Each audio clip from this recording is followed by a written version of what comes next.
안녕하세요. 오늘도 사연살롱을 찾아주셔서 감사합니다. 저는 올해 50대에 들어선 여성이에요. 작년에 아주 늦은 나이에 친구 같은 남자를 만나서 결혼 이야기가 오가고 있어요.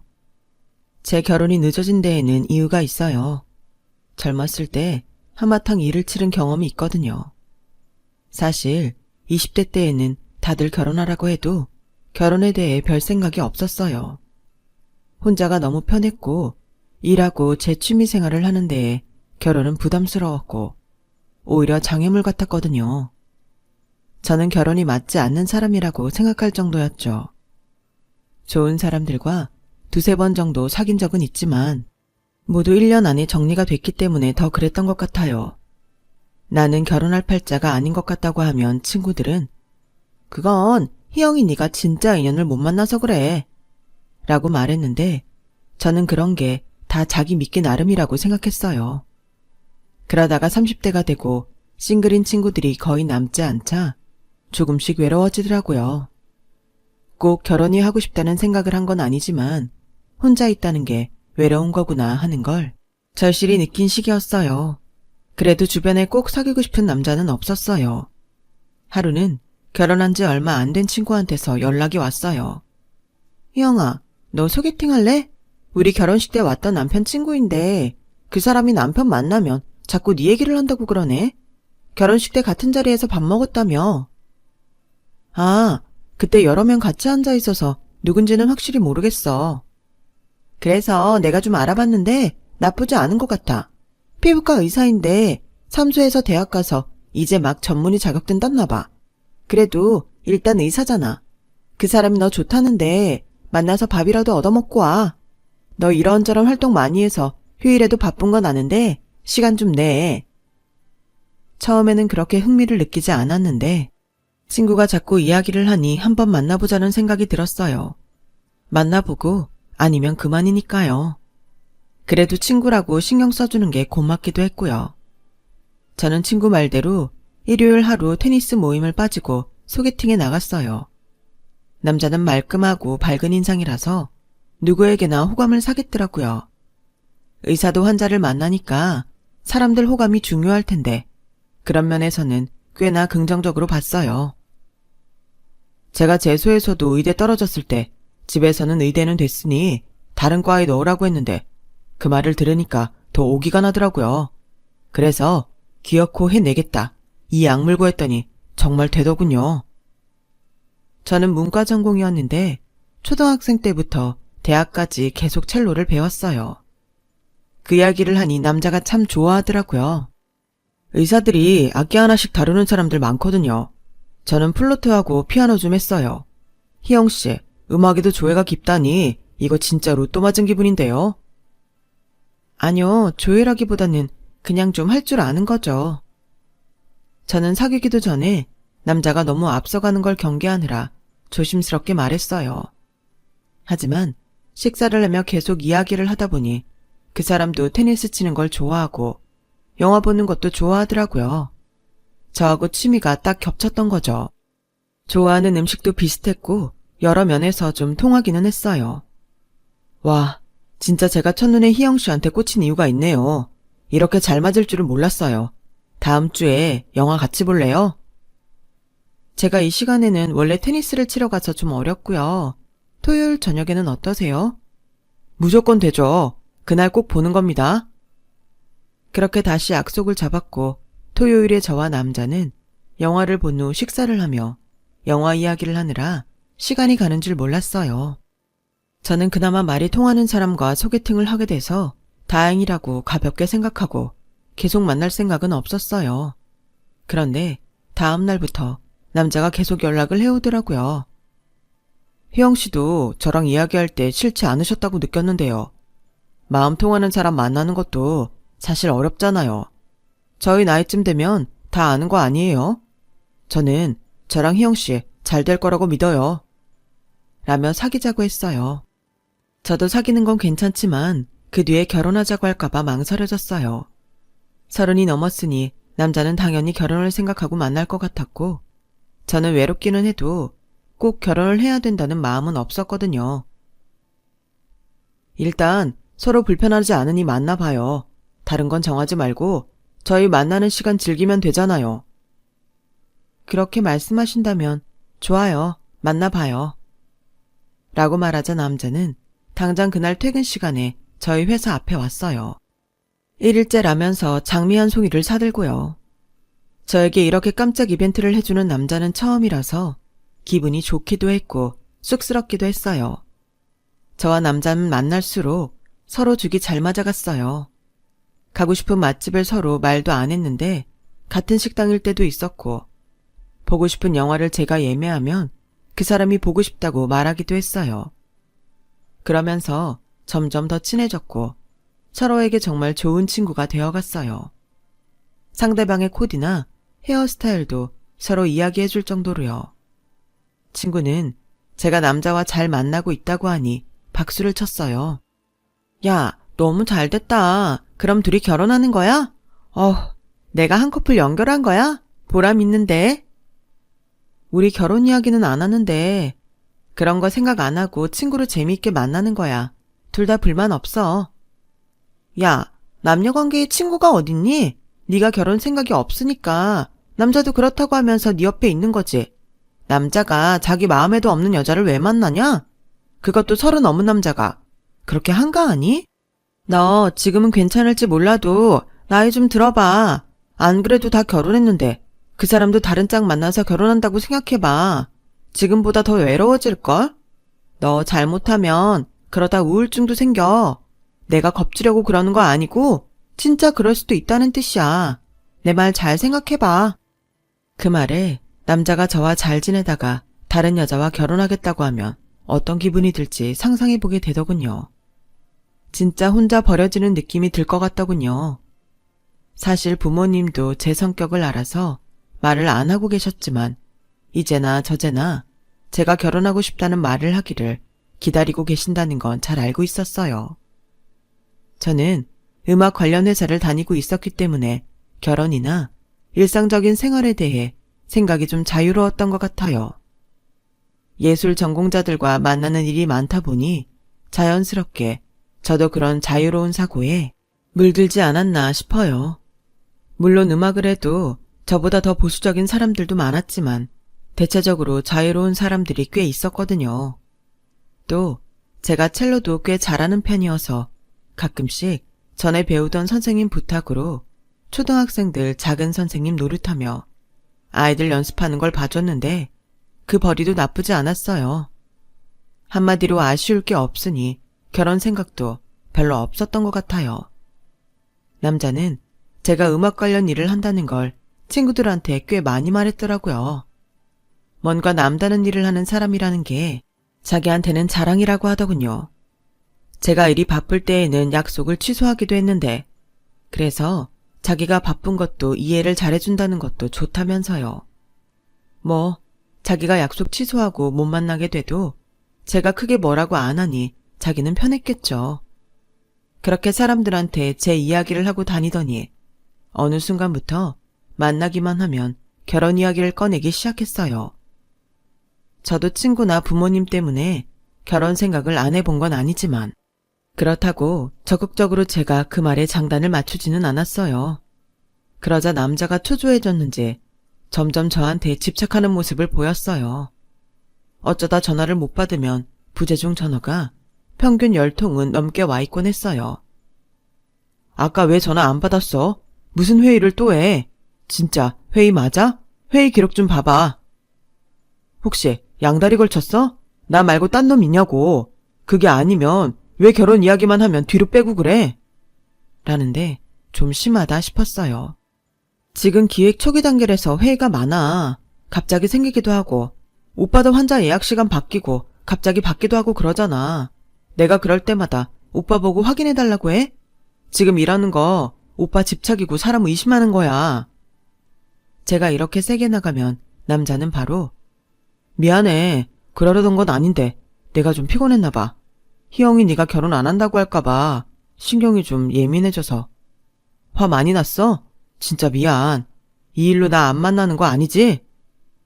라며 너무 자존감도 없이 사과를 하니 마음이 더 답답해졌어요. 이럴 거면 차라리 헤어지는 게 낫지 않나 싶어 진지하게 이별을 고민하게 됐어요. 그러자 남자는 눈치를 채고 더는 집요하게 전화를 하지 않았어요. 무슨 말을 해도 그래 그래 하며 잘 받아주고 화도 전혀 내지 않았죠. 또 티가 날 정도로 뭐든 저한테 다 맞춰주려고 했어요. 저는 그때 그런 것들을 부자연스럽다고 생각하지 못하고 이 사람은 원래 이렇게 잘해주는구나 라고 순진하게 생각했던 게 저의 큰 실수였어요. 사실 친구가 말했던 대로 나중에 저만 혼자 남고 주변 사람들은 다 자기 식구 챙기느라 바빠져서 외롭고 쓸쓸할까봐 걱정이 되기도 했고요. 제가 남자와 결혼을 하는 쪽으로 마음이 점차 기울고 있을 때 남자는 약속 장소에 붉은 장미 백송이를 바구니로 들고 나왔어요. 제 선물이라는 말에 받아들면서 무슨 날인가 싶어 생각을 해봤지만 무슨 기념일도 아니고 제 생일도 아니어서 갸웃했죠. 그런데 레스토랑에 가서 식사를 하고 나니 제 앞에 반지 케이스를 내밀더라고요. 희영아, 나랑 결혼해줘. 내가 진짜 잘할게. 네가 결혼할 마음이 없다는 건 잘 아는데 그래도 나는 너 없이는 앞으로의 인생을 못 살 것 같아. 네가 진짜 결혼하길 잘했다고 매일 좋아할 만큼 행복하게 해줄 자신 있어. 나 알잖아. 집에서도 포기하라고 한 의대 결국 들어간 거. 나 한 번 한다고 하면 하는 사람이야. 그러니까 나 믿어줘. 진짜 후회하지 않게 해줄게. 우리 이렇게 잘 맞고 입맛까지 비슷한데 왜 이런 사람들끼리 따로 집에 가야 되냐? 항상 너랑 같이 사는 걸 상상하게 돼. 그러다 보니까 나도 너한테 좀 힘들게 대했던 것 같아. 그만큼 내가 널 좋아해서 그런 거야. 이해하지? 결혼하자, 희영아. 이렇게 길고 긴 말을 얼굴을 붉히고 땀까지 흘리면서 하는데 사실 많이 감동적이었어요. 그 어떤 사람도 저한테 이렇게까지 결혼하자고 해본 적이 없었으니까요. 저는 바로 대답을 하지는 못했지만 그렇게 솔직히 자기 마음을 표현한 사람한테 거절할 수는 없었어요. 그리고 결국 결혼하자고 승낙을 하고 말았어요. 남자 집에 인사를 가기로 하고는 갑자기 마음이 불안해지더군요. 내가 진짜 그 남자하고 있는 게 즐겁긴 한데 결혼까지 할 정도로 좋아하는 걸까? 라는 생각이 문득 들었는데 남자로서 좋아하는 건지 잘 모르겠더라고요. 친구는 잘했다며 결혼하면 잘 살 거라고 걱정 말라고 했지만 그거야 살아보기 전까지는 아무도 모르는 일이잖아요. 친구는 원래 결혼 결정하고 나면 생각이 많아지는 거라고 하더군요. 저도 그런 이야기를 많이 들었기 때문에 그럴 수 있다고 생각하면서 남자 부모님을 만나러 갔어요. 저는 결혼 생각이 없었기 때문에 남자 부모님에 대해서 물어본 적이 없어서 알고 있는 게 많지 않았어요. 당연히 남자한테도 저희 집 이야기를 구구절절 한 적도 없고요. 저는 그저 남자 어머니 성격이 적극적이고 꽤 솔직하다는 이야기만 들었기 때문에 긴장이 됐어요.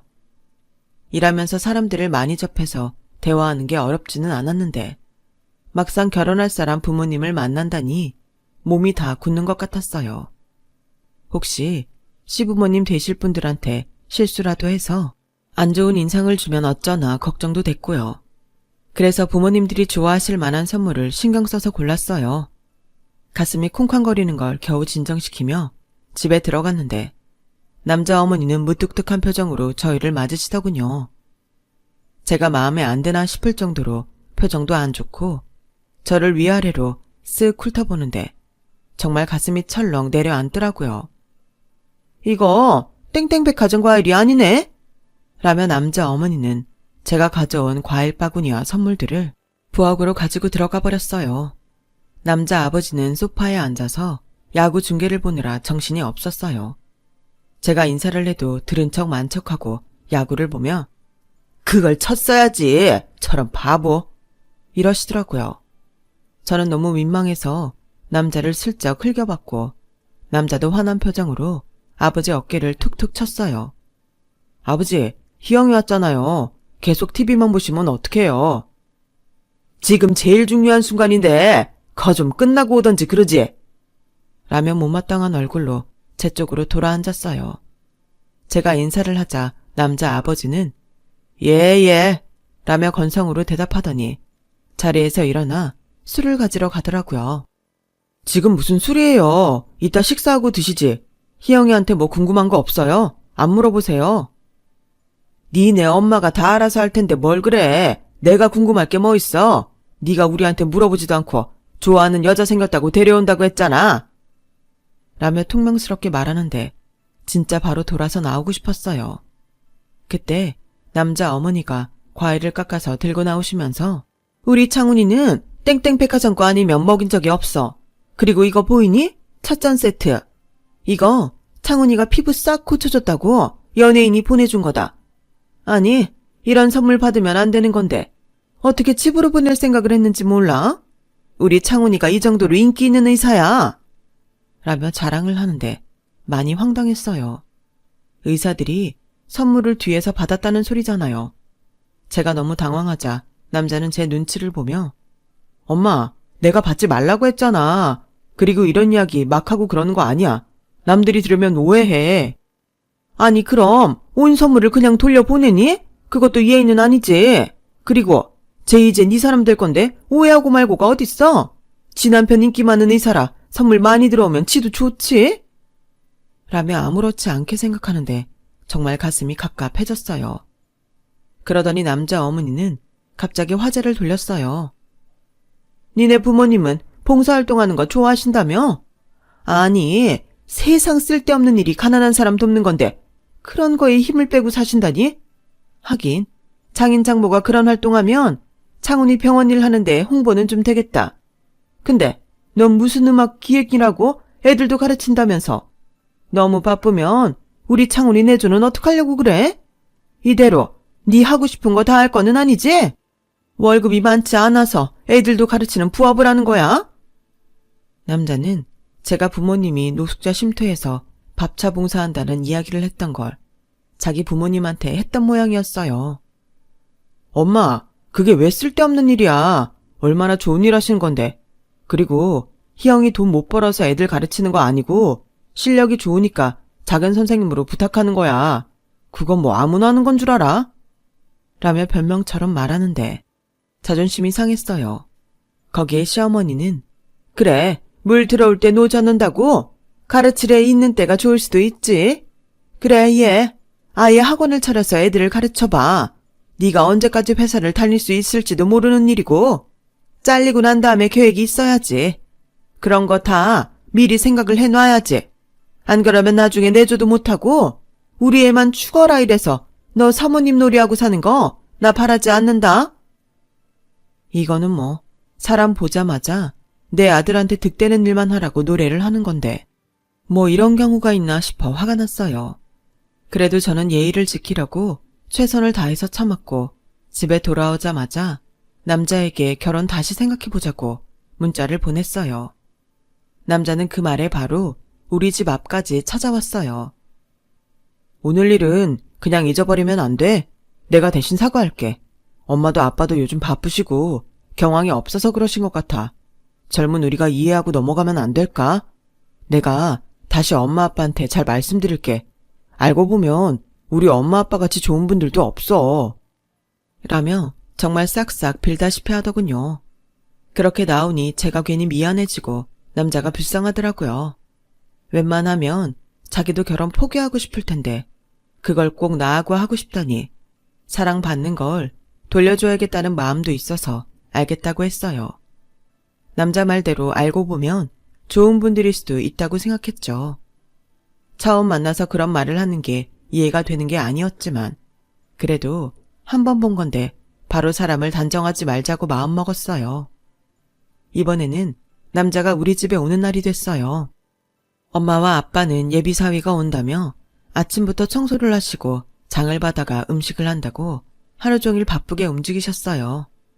집안 식구가 전부 열심히 준비를 하고 남자를 기다리는데 30분이 지나고 1시간이 지나도 오지 않는 거였어요. 그러더니 3시간이 지나서야 연락이 와서 시술 환자들이 갑자기 예약을 다 바꿔서 오늘은 못 올 것 같다고 하는 거였어요. 엄마는 마음이 많이 안 좋아 보였지만 그래도 저를 생각해서 바쁘니까 그랬나 보다 라며 좋게 말하고 안방으로 들어가셨어요. 아빠도 의사니까 갑작스러운 일이 발생할 수 있는 거라며 이해하고 넘어가자고 하시더군요. 하지만 전 너무 화가 났어요. 그럴 거면 아예 진작에 연락을 했어야지. 잠깐 시간 내서 전화할 시간도 없었다는 게 말이 돼? 3시간이 지나서 못 온다고 하는 게 뭐야 정말. 이건 뭐 결혼도 하기 전에 우리 집을 무시하는 것도 아니고 오빠가 나한테 진심인 것 같아서 기분 나빠도 다 참으려고 했는데 이건 아니지. 오빠네 부모님은 그렇다 치고 오빠까지 이러면 내가 뭘 믿고 결혼하냐고? 진짜 연락할 형편이 안 됐었다고. 피부 이식 수술한 다음에 오라고 했는데 연예인이 소개해준 다른 연예인들이 왔는데 그 사람들 잡아야지. 그래야 병원에서도 내 실적 올라가는데 어떻게 인사 간다고 퇴근하고 나올 수가 있겠어. 병원 내에서도 내 입장도 있잖아. 나 일하는 거에 있어서는 다 이해해 줬었잖아. 이번에는 왜 화만 내는지 나도 좀 섭섭하다. 내가 꼭 찾아뵐게. 남자는 그러고는 정말 제가 퇴근하기 전 집에 찾아와서 부모님께 죄송하다고 정중히 사과하고 엄마가 차려주신 식사를 하고 있었어요. 남자가 가고 난 후에 엄마는 정말 바빴나 보지. 그런 일이 있을 수도 있다고 하더라. 그렇게 이해해주자. 라며 오히려 저를 위로해 주셨어요. 물론 부모님은 제가 남자 집에서 무슨 소리를 들었는지 전혀 모르셨어요. 그런 말 들었다는 걸 알면 너무 속상해 하실까봐 아무 말도 하지 않았죠. 아마 그 말을 했더라면 부모님은 결혼하지 말라고 하셨을 거예요. 하지만 남자가 잘 하려고 하는 모습에 저도 마음이 좀 풀렸고 부모님도 바라는 저희 결혼인데 남자 부모님은 별로여도 남자와 저가 잘 맞으니 괜찮을 거라고 생각하고 결혼 준비를 계속 진행했어요. 그리고 양쪽 집안 식구들이 만나는 상견례 날 전이었어요. 남자 어머니가 갑자기 회사로 전화를 해서 저를 불러내셨어요. 너하고 따로 만나서 미리 얘기할 게 있다. 저는 전에 집에서 봤을 때의 기억이 너무 안 좋아서 남자 어머니와 둘만 보는 게 썩 내키지 않았어요. 남자에게 연락해서 어머니가 찾아온 거 아냐고 물어보려는데 남자는 계속 전화를 받지 않았어요. 그래서 그냥 저녁에 만날까 하다가 그래도 무슨 일인지 알아야 마음의 준비를 할 수 있을 것 같아서 일부러 병원까지 찾아갔죠. 마침 점심시간이라서 대기 환자도 얼마 없었고 접수대에도 아무도 없었어요. 혹시 자기 방에 있나 하고 남자 진료실을 찾아 들어가는데 탕비실 쪽에서 사람들 목소리가 들리더라고요. 그런데 이창훈이라는 남자 이름이 나오길래 그 자리에 서서 몰래 엿들었어요. 이창훈, 이번에는 진짜 결혼하려나? 이번 주말에 상견례 하다던데? 아침에 커피 돌린 거 그래서 돌린 거잖아. 전에도 저러고서 결혼 안 한 적 있잖아. 여자한테 뜯어낼 거 다 뜯어내고. 근데 이번에는 그런 거 없는 것 같던데? 여자가 음악 종리란다며. 거기에 달라붙어서 유명한 사람들 소개받는 거지. 이번에 온 연예인들도 다 여자 이름 팔아서 단골 만든 거잖아. 그 이야기를 듣자 온몸에서 핏기가 싹 가시는 것 같았어요. 나 전에도 사귀는 여자랑 결혼 이야기까지 했고 그 여자한테 자기 필요한 걸 다 받아내고 배신했다는 거잖아요. 저는 자기 병원 실적 때문에 결혼하려고 하는 거고요. 악소리가 나올 것 같아서 입을 틀어막고 조심조심 병원을 나왔어요. 그리고 저녁에 남자 어머니를 만나러 갔죠. 남자 어머니는 저한테 편지 봉투를 하나 건네더군요. 거기에 우리 집에 가져와야 될 혼수 목록하고 우리가 내는 결혼 비용 들어있어. 우리 창훈이 의사 만들려고 굉장히 많은 걸 투자했다. 돈만 말하는 거 아니야. 우리 인생 갈아 넣었다고. 그러니까 우리 계산 확실히 하자. 나는 의사 아들 넘겨주면 받을 건 다 받아야겠어.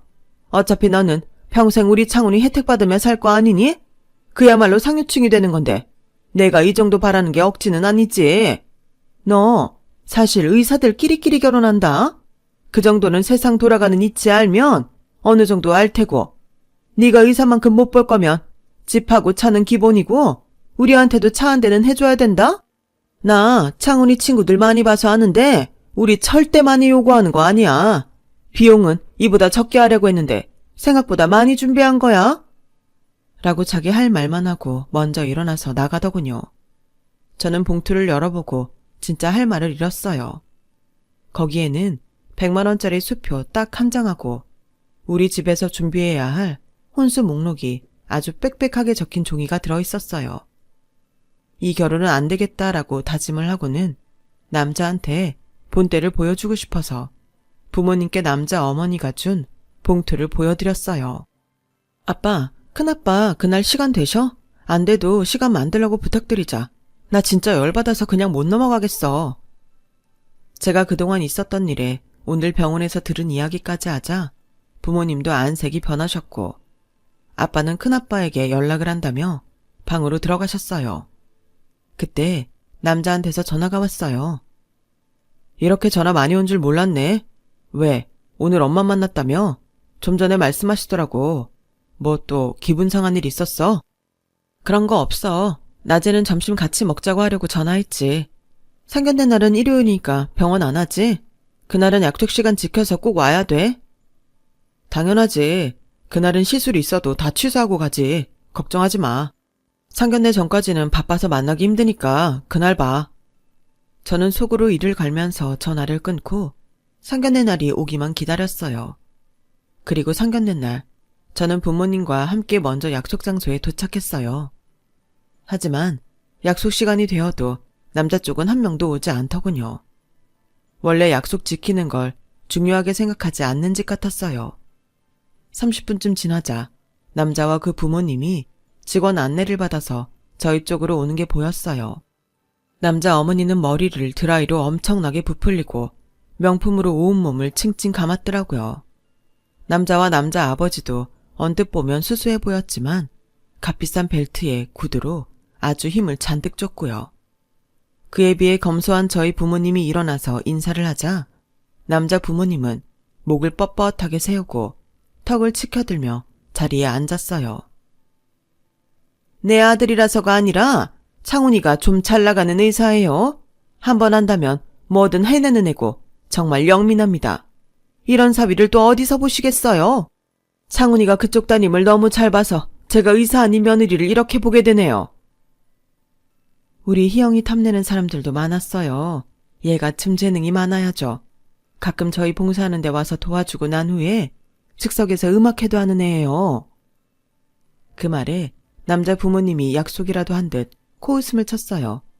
그런 게 좋은 건가요? 어차피 다 우리 아들 돈 보고 결혼시키는 거면서. 따님도 그렇죠. 어디서 이런 봉을 잡겠어요? 말이 좋아 봉사이지? 가난한 사람들끼리 서로 위로하며 사는 거잖아요. 남자 어머니가 이렇게 무례하게 말을 하는데도 아빠는 전혀 흥분하지 않고 이성적으로 말씀하셨어요. 어려운 이웃을 돌보며 사는 건 좋은 일이라고 생각합니다. 저는 우리 희영이가 그런 걸 티내지 않고 하는 게 자랑스러워요. 이런 일을 홍보용으로 쓰는 돈 많은 사람들이 있다지만 그런 마음에도 없는 일을 하는 게 어디 진정한 봉사입니까? 의사들 중에도 그런 사람들이 있다던데요. 자네 혹시 그런 홍보용으로 쓰려고 나랑 봉사하겠다고 한 거 아니지? 미담 이런 식으로 퍼뜨려서 병원에서 실적 올리고 그러면 안 되네. 남친 어머니는 그 말에 안색이 확 변했어요. 우리 창훈이를 뭘로 보고 그런 말씀을 하세요? 창훈이 병원 원장님이 누구인 줄은 알고 그러세요? 땡땡대학 교수하다 나오신 분이라 유명하다고요. 그냥 일반 피부과랑 똑같이 취급하시면 안 되는 거예요. 그러자 남친 아버지는 거드름을 피우며 창훈아, 아빠가 그랬지? 이 결혼 영 안 내킨다고. 네가 이런 말 들으면서 결혼을 꼭 해야겠니? 더 좋은 집안 여자들도 많잖아. 그만하자. 라더니 자리에서 일어나더군요. 아니, 뭐 그렇게 발끈하십니까? 우리 희영이가 두 분한테 받은 대우보다는 훨씬 나은데요. 그리고 봉사를 진심으로 하면 될 일을 뭘 그렇게 펄쩍 뛰시죠?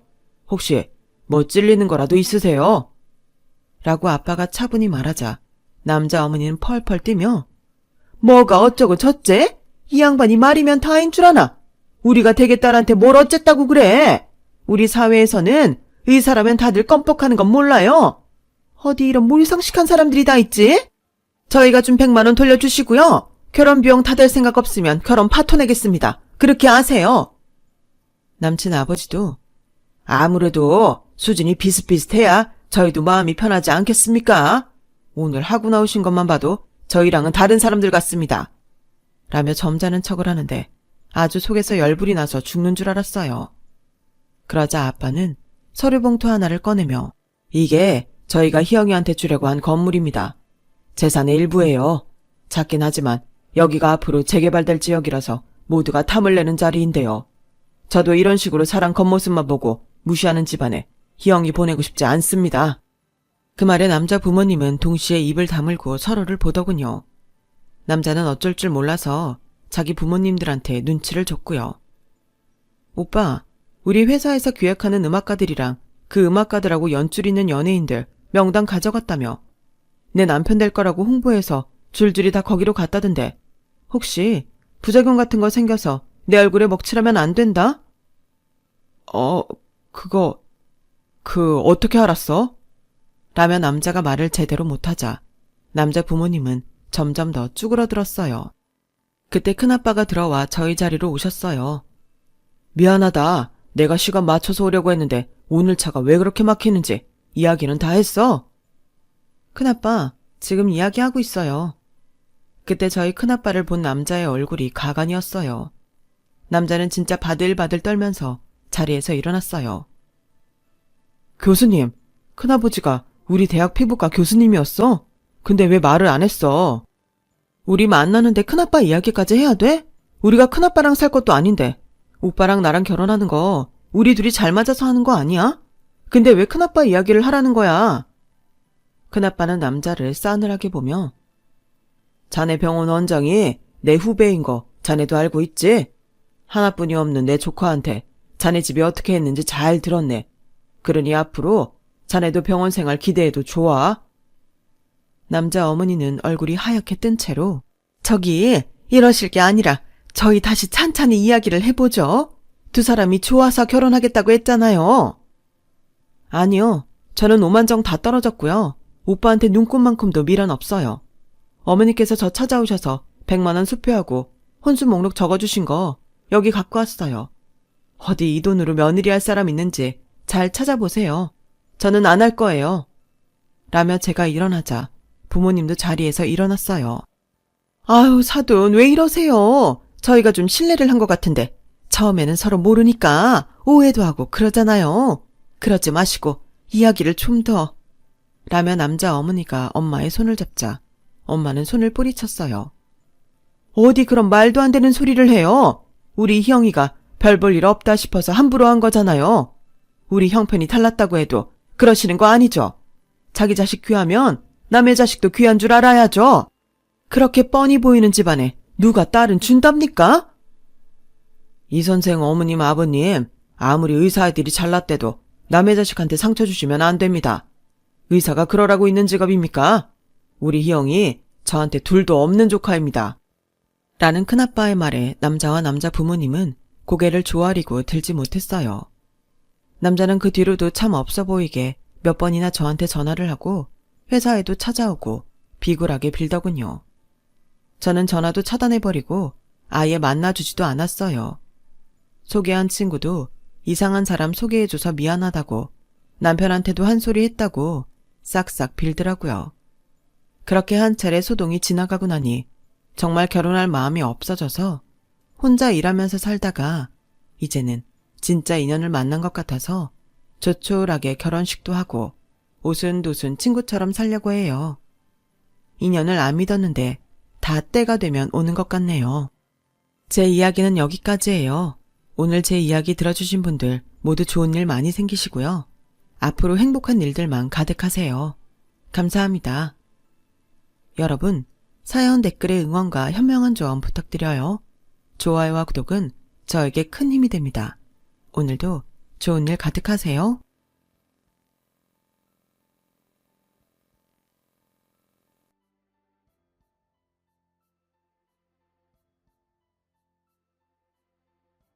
안녕하세요. 오늘도 사연 살롱을 찾아주셔서 감사합니다. 저는 전 남편의 외도로 이혼을 하고 한동안 남자들을 기피했던 30대 후반의 경기도에 사는 여성이에요.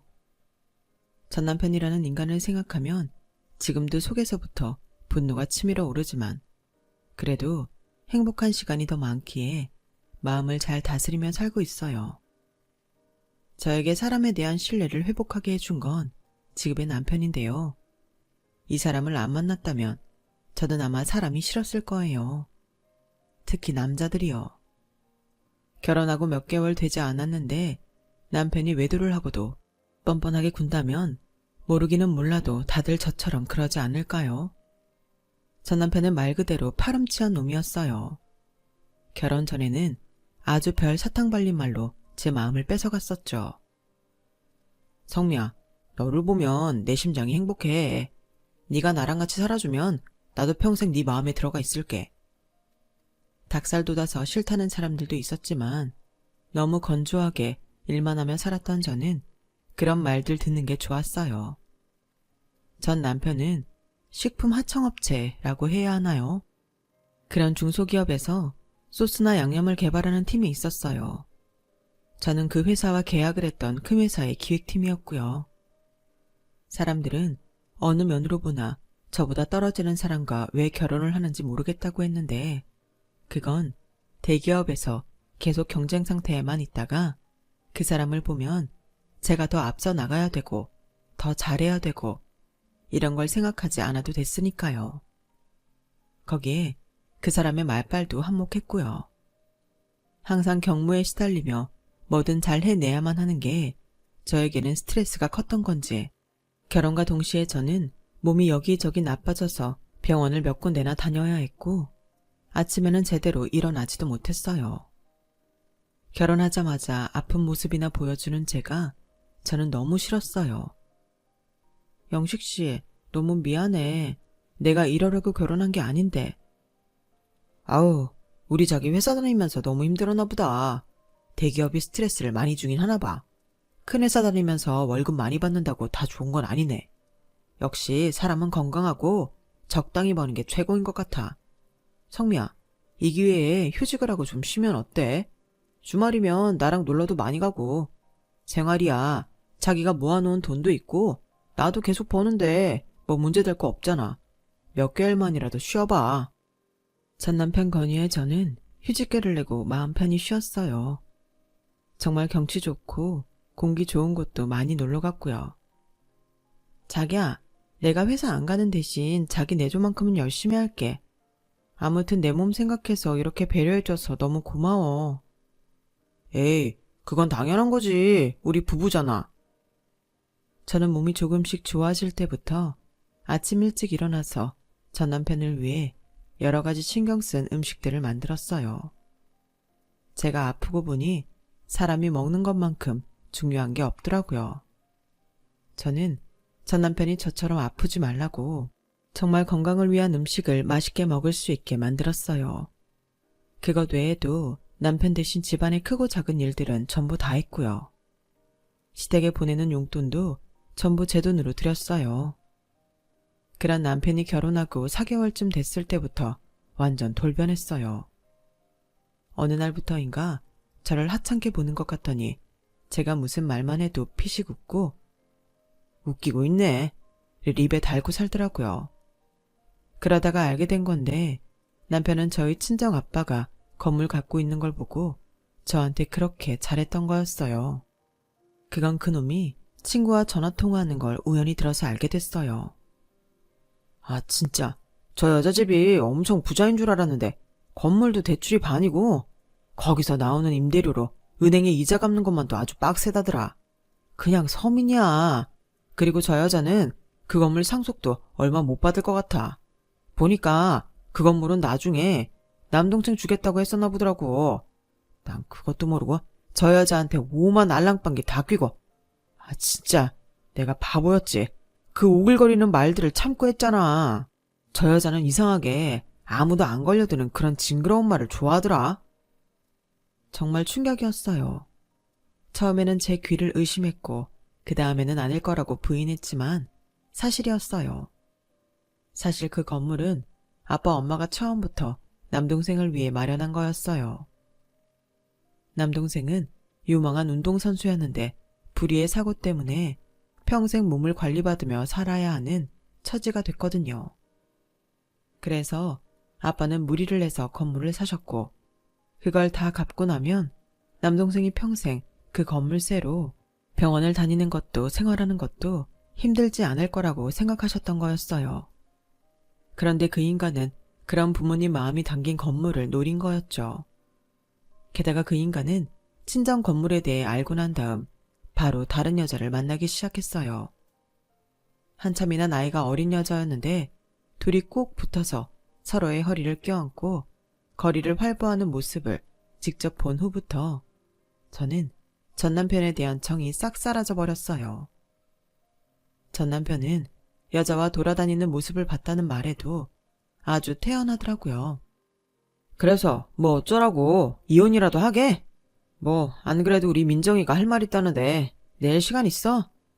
아, 집에서 쳐노는데 남는 게 시간이겠네. 라며 쿡쿡 웃는데 정말 너무 기분이 더럽더군요. 하지만 이미 이혼을 결심한 저는 여기서 폭발해봤자 저한테 좋을 게 하나 없다는 생각에 꾹 참고 견뎠어요. 그리고 다음날 그 여자와 남편을 만나러 약속 장소로 갔는데 서울 강남에 있는 꽤 큰 패션샵이었어요. 긴 머리를 희한하게 파마를 하고 진한 화장에 향수까지 역하게 뿌린 그 여자는 직원들이 있는데도 아랑곳하지 않고 저를 세워둔 채로 이렇게 말하더군요. 나는 언니가 우리 영식 씨랑 계속 살아도 괜찮아. 어차피 회사도 안 다니고 집에서 논다며. 아무리 통장에 돈 있다고 해도 야금야금 빼먹고 나면 그거 나중에 다시 채우기 무지하게 힘들걸. 내가 남의 남자랑 연애를 하기는 해도 난 밥 먹고 사는 것까지 건드릴 만큼 말종은 아니야. 그래도 이혼을 하겠다면야 뭐 그건 알아서 하시고.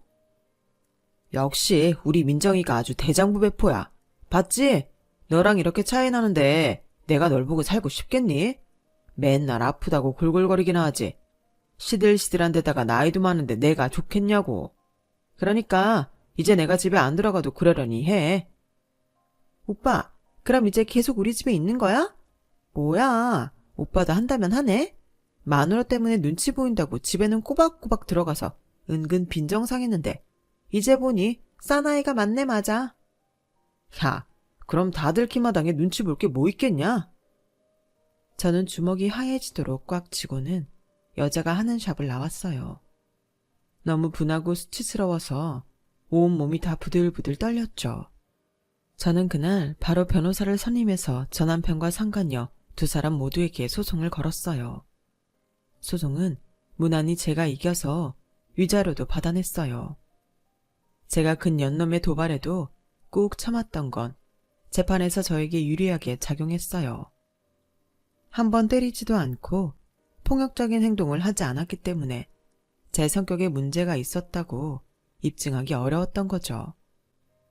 저는 철저하게 그 인간들한테 당한 사람으로 완전 승소할 수 있었어요. 하지만 그런다고 제 마음의 응어리가 풀어지는 건 아니더라고요. 그나마 위안이 되는 건 아이가 생기기 전 저 인간의 정체를 알게 돼서 갈라서기 쉬웠다는 점이었어요. 그 년놈들과 재판을 하며 저는 회사도 그만뒀는데요. 사람들이 저만 보면 뒤에서 쑥은거리는 것 같고 다들 제 이야기를 하는 것 같아 견딜 수가 없었거든요. 결혼한다고 좋아하더니 저렇게 남자 보는 눈이 없었냐며 혀를 차는 소리도 들었고요. 저는 1년 가까이 거의 은둔 생활을 하다시피 하며 해외여행도 다니고 그저 편하게 살려고만 애를 썼어요. 그러다 보니 조금씩 숨이 쉬어지고 다시 뭔가를 해볼 수 있겠다는 용기가 나더라고요. 저는 다시 회사에 취직을 하는 것보다 제 일을 해보자고 결심했어요. 회사에 다니며 음식을 기획하는 일도 즐거웠지만 저는 사실 제빵 조리사에 초콜릿 만드는 쇼콜라티의 자격증까지 갖고 있었거든요.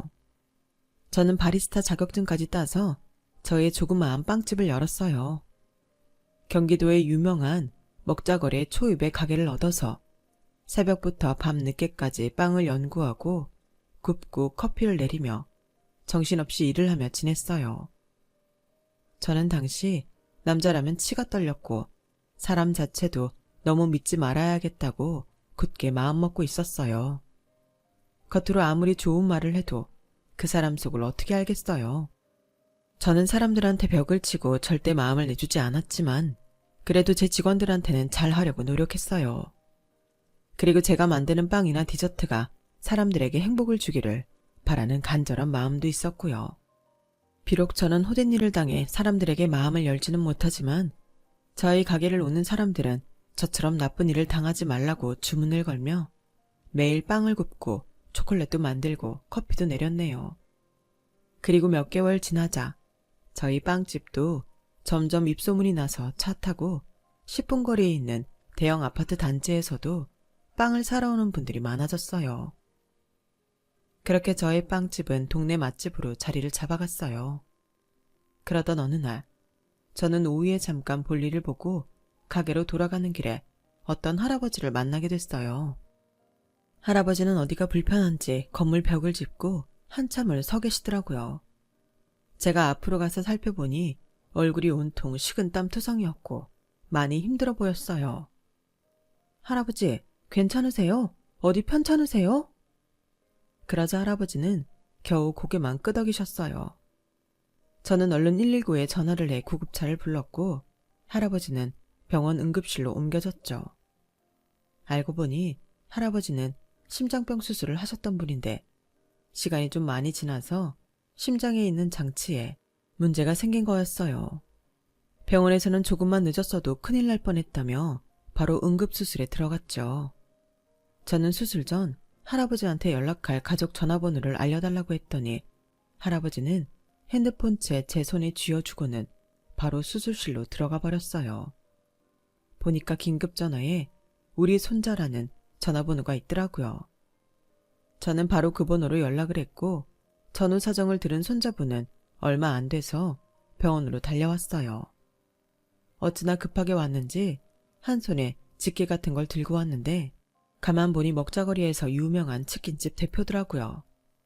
제가 그 손자분을 대표라고 한 건 먹자거리에서 치킨집을 시작해서 서울에까지 몇 군데 지점을 내고 이제 지방도시에도 점차 확장해가고 있는 치킨집 본점을 운영하고 있기 때문이었어요. 손자분은 아직도 본점을 직접 운영하고 전국에 나가는 소스와 닭의 상태 그리고 사이드 메뉴까지 전부 체크한다고 들어서 나도 저렇게 되고 싶다는 생각을 계속했었거든요. 그런 사람을 바로 코앞에서 보게 되니 어째 신기하더라고요. 아, 저희 할아버지 병원에 데려와 주셨죠? 정말 감사합니다. 진짜 정말 감사합니다. 안 그래도 할아버지 오신다기에 건강 때문에 걱정됐었는데 무슨 일이 있었으면 저 평생 후회하며 살았을 거예요. 그러지 않게 해주셔서 감사합니다. 손자분은 저한테 여러 차례 90도 인사를 하며 계속 감사하다는 말을 했어요. 아니에요. 누구라도 그 자리에 있었다면 저처럼 했을 거예요.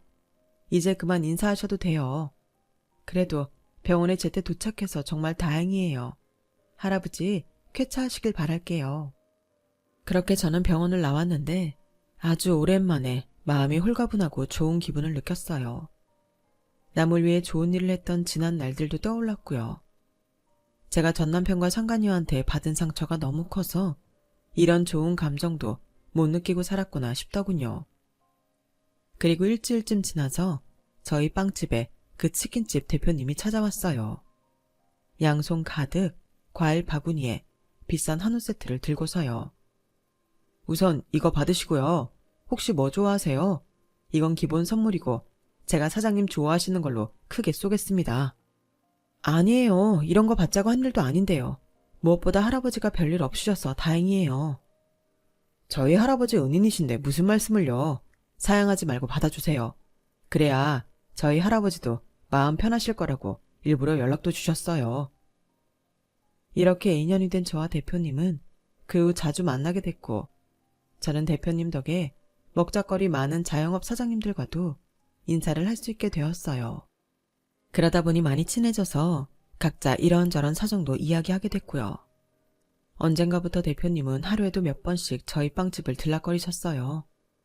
괜히 샀던 빵도 또 사고 커피도 몇 번씩 주문하고 저는 어쩐지 대표님이 저한테 마음이 있는 것 같다고 느꼈고 또 와서 좀 전에 주문한 커피를 또 주문했을 때에는 메뉴에 없는 제가 마시는 차를 쥐어드렸어요. 대표님, 아무리 제가 커피랑 빵을 팔지만 커피 그렇게 마시면 안 좋다는 말씀은 드려야겠네요. 왜 하루에도 몇 번씩 같은 빵하고 커피를 사가세요? 혹시 다른 이유 있으세요? 그 이유가 저인가요? 제가 단도직입적으로 묻자 그 사람은 잠시 망설이다가 답했어요. 맞아요. 이제나 저제나 눈치채 주길 바라고 있었어요. 차마 용기가 나지는 않아서 직접 말은 못하고요. 저랑 결혼해요, 성미씨. 저는 성미씨처럼 자기 일에 열정적이고 그러면서도 저랑 잘 맞는 사람을 기다렸던 것 같아요. 말씀은 고마운데 마음만 받을게요. 마음은 정말 감사해요. 이전에 받은 상처 때문에 그런 거죠. 저는 그 남자가 아니에요. 그런 줄은 저도 알죠. 하지만 겁이 나서요. 저야말로 겁이 난다면 겁날 놈이에요. 제가 전에 말씀드렸죠. 한 여자 엄청 사랑해서 제가 모든 걸 다 갖다 줬는데 저 몰래 양다리 걸치고 있다가 저한테는 한마디 말도 안 하고 결혼한 거요. 결혼식 전날 저랑 만났는데도 저한테 말 안 했어요. 그래서 저도 여자는 안 만난다고 결심했다가 작년쯤부터 마음이 서서히 바뀌었어요. 그 여자 하나 때문에 내가 세상에 좋은 사람이 많은 걸 너무 못 보고 사는 거 아닌가 하고요. 그리고 마음을 열었더니 이렇게 성미 씨가 제 앞에 나타났어요. 성미 씨도 마음을 열면 좋겠어요. 저 다 기다릴게요. 대표님 말씀도 틀린 게 하나 없었지만 그래도 망설여지더라고요. 저는 아무 답도 못하고 끙끙대고 있다가 깨닫게 된 게 있었어요. 갑자기 대표님이 저희 빵집에 오지 않더라고요. 이제는 내가 싫어졌나? 그런 생각이 들자 마음이 무거워졌어요. 무엇보다 그 사람이 저를 싫어하지 말았으면 좋겠다는 이상한 바람이 간절해지더라고요. 저는 치킨집에 가보지도 못하고 있다가 대표님이 5일째 보이지 않자 그제야 용기를 내서 치킨집에 전화를 해보았어요. 아, 대표님이요? 지금 동남아 출장 중이신데요. 내일이면 돌아오실 거예요. 혹시 회의 약속하신 건가요? 아니에요. 네, 잘 알겠습니다. 전화를 끊은 저는 속으로 안심하고 있는 절 발견했어요. 네, 그 사이 저도 대표님한테 정이 들었고 좋아하게 됐다는 걸 더는 부인할 수 없겠더라고요. 저는 대표님이 돌아오시고 나서 출근하는 날에 맞춰 치킨집에 제가 만든 신상품 빵과 커피를 가지고 갔어요. 대표님은 뜻밖이라는 듯 놀라서 저를 보더라고요. 네, 대표님. 저희 결혼해요. 그렇게 해요. 제 말에 얼마나 좋아하던지 그날을 잊을 수가 없네요. 저와 남편의 결혼 소식에 양가에서는 전부 다 좋아했어요. 양쪽 집 모두 저희가 이제 마음을 열고 새로운 삶을 시작한다는 것에 굉장히 기뻐했죠. 남편 할아버지뿐 아니라 부모님도 저를 무척 마음에 들어 하셨어요. 저는 혹시 제 과거를 모르고 저렇게 좋아하시나 걱정했는데 그게 아니었어요. 시댁 어른들은 모두 제 일을 알고 계셨어요. 시어머니는 저를 붙잡고 이렇게 말씀하셨죠. 사람이 살다 보면 한 번쯤 크게 나쁜 일이 생기더라고. 근데 그때만 잘 넘기면 진짜 인연도 만나고 하는 일도 다 잘 된다. 성미 너도 우리 지훈이랑 이제 앞으로 잘 될 일만 남았어. 저는 그 말에 울음이 터질 뻔한 걸 겨우 참았어요. 그렇게 상견례까지 마치고 결혼 준비를 하고 있는데 불청객이 저를 찾아왔어요. 바로 전 남편과 상간녀였어요. 제가 먹자거리에서 빵집 하는 건 알고 있을 거라고 예상은 했는데 이렇게 찾아오기까지 하리라고는 생각도 못했어요. 야, 너는 나랑 민정이 돈 털어먹고서 너 혼자 잘 먹고 잘 사냐? 생각해보니까 우리가 이대로는 억울해서 안 되겠더라고. 그래서 말인데 네가 민정이한테 받은 돈만큼은 돌려줘야겠다. 법원에서 판결 내려받은 돈이잖아. 어디 가져갈 수 있으면 가져가 봐. 그리고 내 가게에서 나가. 안 그러면 신고한다? 야, 이거 어디 무서워서 다시 오겠냐? 이런다고 나랑 민정이한테 통할 것 같아? 그래, 누가 이기나 해보자. 내가 너 여기서 장사 못하게 만든다. 그러고 간 전 남편은 먹자거리에 이상한 소문을 내기 시작했어요. 제가 악처라서 자기가 이혼했고 자기랑 상간녀는 억울하다는 거였죠. 하지만 제 남편 덕에 저는 그동안 먹자거리 사장님들과 꽤 친분을 잘 쌓아놨었고 전 남편이 하는 말을 믿는 사람들은 거의 없었어요. 간혹 사람 겉만 보고는 모른다며 저를 힐끗거리는 분들도 있었지만 남편이 적극적으로 나서서 제가 그런 사람이 아니라고 이야기해줬기 때문에 그런 소문은 금방 사그라들었어요. 그러더니 이번에는 상간녀가 가게에 나타나서 진상을 피웠어요. 여기서 사간빵 먹고 두드러기 났다고요. 나 설사하고 토하고 난리도 아니었는데 응급실에서 식중독이래. 여기 빵밖에 먹은 게 없단 말이야. 치료비랑 피해보상금 내놔. 짙은 향수내를 풀풀 풍기며 악을 쓰는 그 여자 때문에 손님들은 인상을 찌푸리며 나갔고 그 여자는 저희 가게 리뷰에도 악담을 늘어놨어요. 저는 그걸 악성 리뷰로 신고를 했고 정식으로 경찰서에 고소도 접수했어요. 그 여자가 저희 가게에 와서 진상 비운 CCTV까지 제출하고요.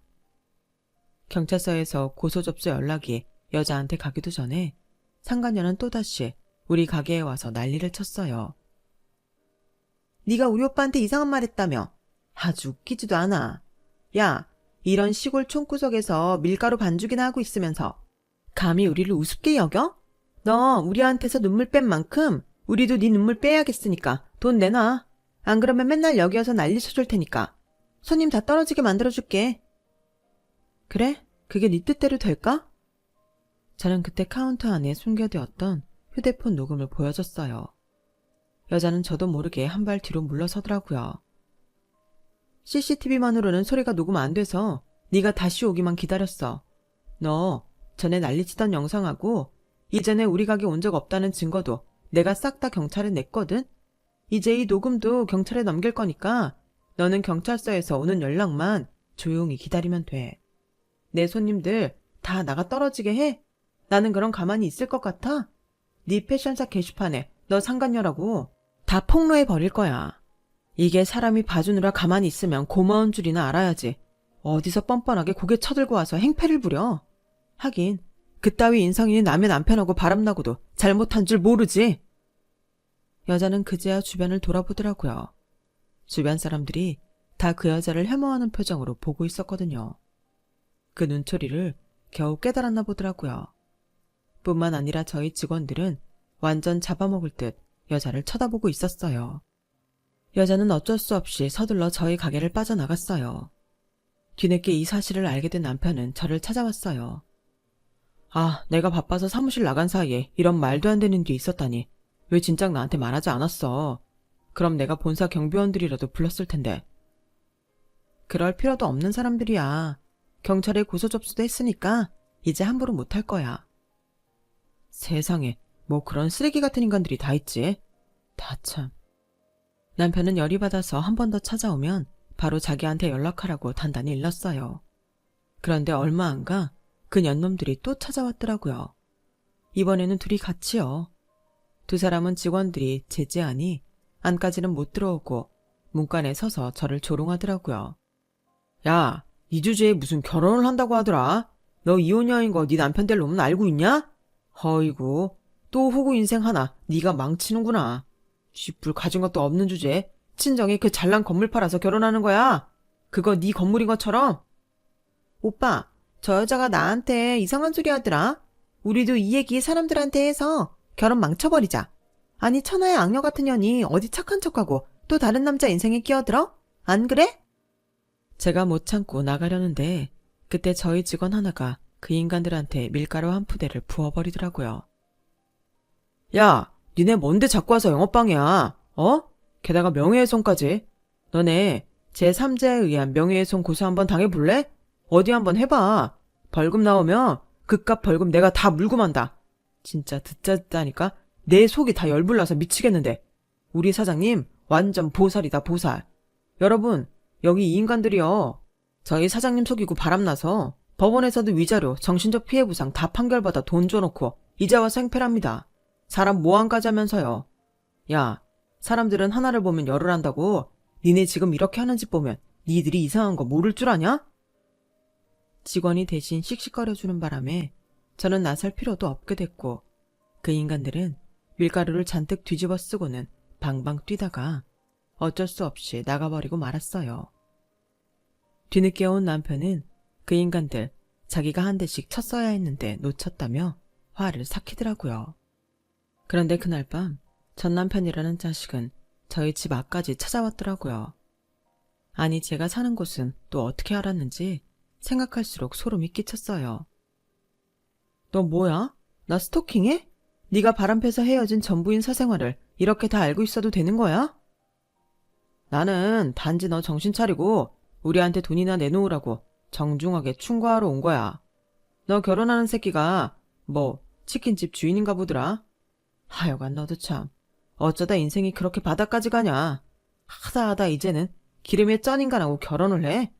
다는 또 어디서 멀쩡한 인간 호구 잡아서 피 빨아먹고 사나 했더니 아주 지 수준에 딱 맞는 인간 만났더만.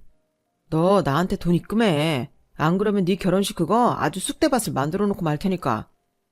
저는 그 순간 아악 하고 마구 소리를 질렀어요. 그동안 속에 쌓였던 울분이 다 그렇게 터져버렸죠. 제가 멈출 줄 모르고 계속 아악 비명을 지르자 아파트 경비원들이 뛰어왔고 저는 변태예요 변태 이 새끼 라고 방방 뛰어댔어요.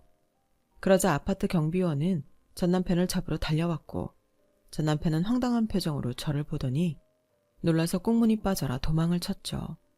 저는 울분을 가라앉히지 못해 눈물을 터뜨렸고 경비원은 저를 다독이며 괜찮다고 경찰에 신고하겠다고 하셨고요. 그런 난리를 겪고 난 후에 저의 결혼식 날이 됐어요.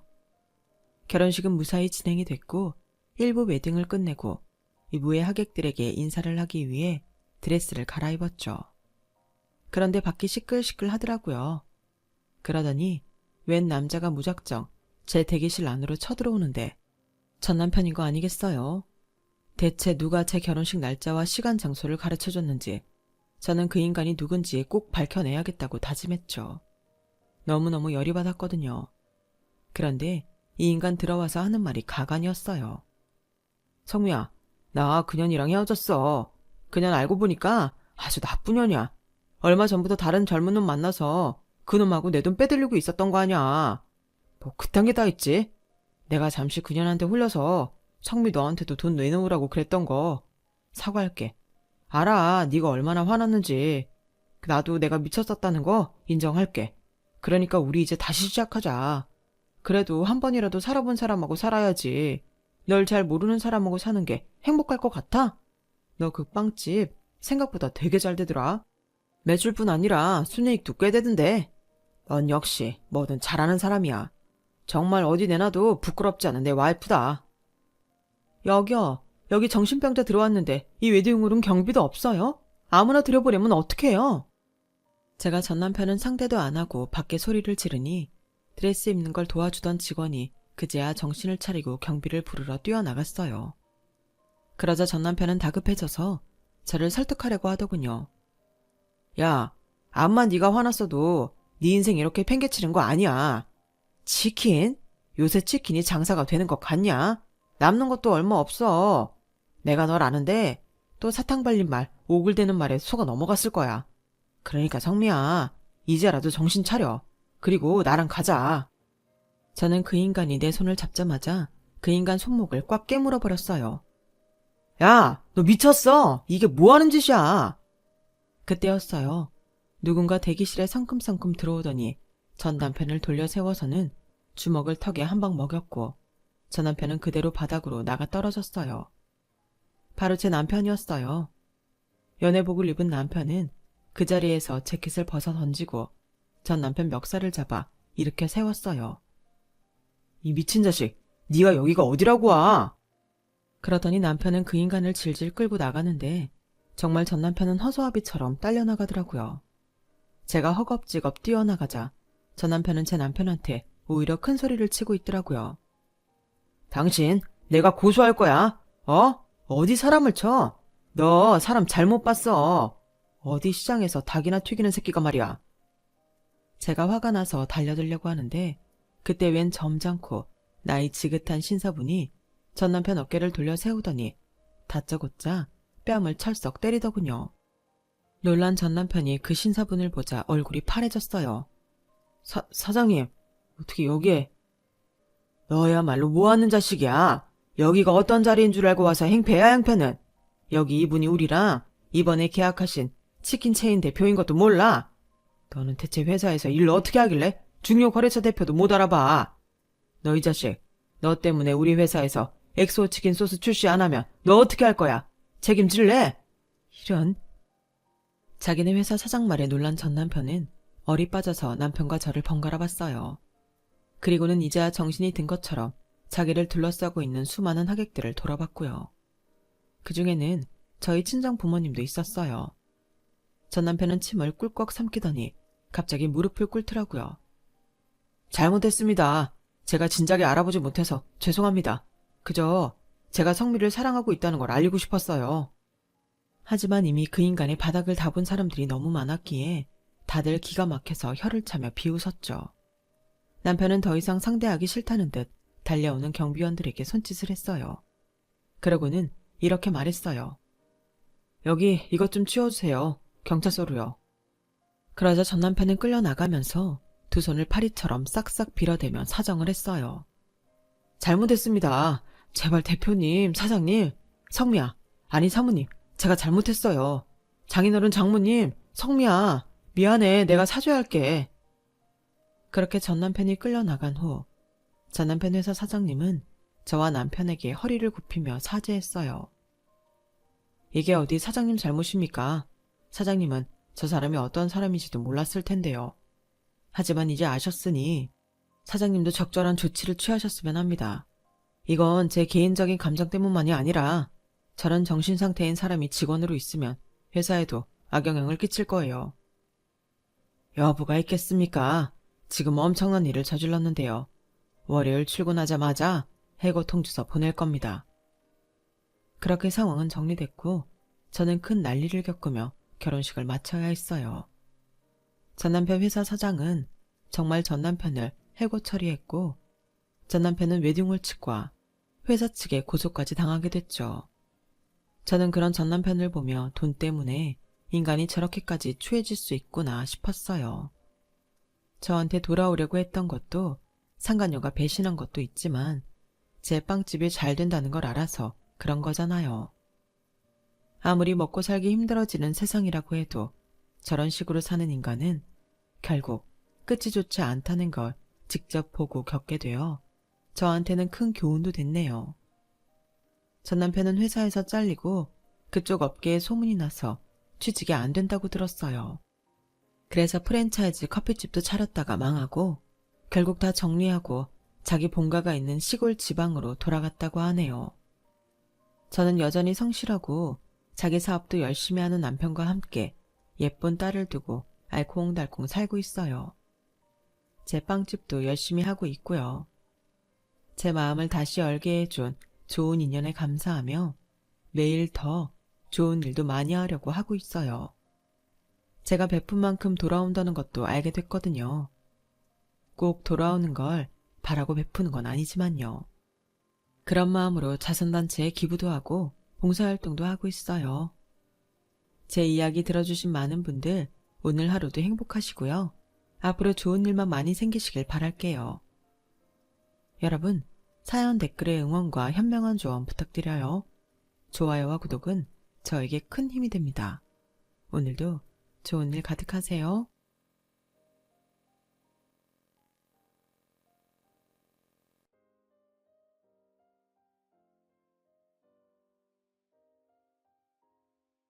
안녕하세요. 오늘도 사연 살롱을 찾아주셔서 감사합니다. 60대 여성입니다. 제 나이 때쯤 되면 사연 없는 사람은 아마도 없을 것 같네요. 그만큼 인생이 마음처럼 그리고 생각처럼 사라지지는 않는 거겠죠. 저도 예전에 그리고 얼마 전까지 사는 게 왜 이렇게 내 마음 같지 않고 힘들까 하며 신세한탄을 하곤 했어요. 저는 형제 많은 집에 장녀로 태어났어요. 장녀는 살림 미천이라고 하죠. 그래서인지 집안의 가장 큰 어른인 할머니도 그렇고 친정 부모님은 저에게 그렇게 집안일과 밭일 그리고 동생들 돌보는 일을 아주 당연하게 시키셨어요. 그러면서 저는 딸이라 시집가면 남의 집 식구가 된다며 학교에도 잘 보내주지 않으셨는데요. 할머니와 아버지는 제가 학교에 가면 육성회비를 내야 하니 그 돈이 아깝다고 대놓고 말씀하실 정도였죠. 제가 장녀로 태어나고 싶어 그런 게 아닌데 어린 마음의 저는 저의 처지가 싫고 억울했어요. 저도 학교에 가고 싶고 친구들과 놀고 싶은 어린 애였으니까요.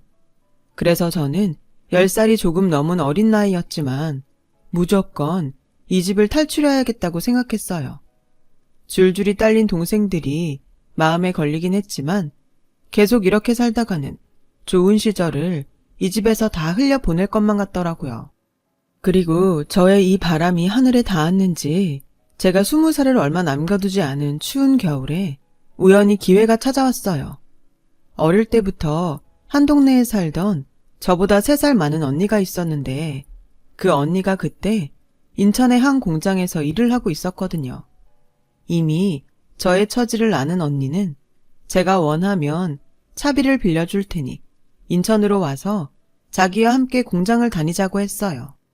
저는 초등학교 졸업을 하고 선생님의 설득으로 중학교에 가긴 했지만 졸업도 제대로 하지 못했고 또 고등학교 진학은 아예 하지도 못했기에 공장 같은 회사에 취직이 될까 걱정이 되었는데 언니는 그런 건 하나도 문제가 되지 않는다고 했고 저는 언니의 그 말이 저를 여기서 구해줄 동아줄 같았기에 고민 없이 야밤에 도망치듯 집을 나왔어요. 도시에 가서 돈을 벌고 싶다는 편지를 한 통 남겨두고요.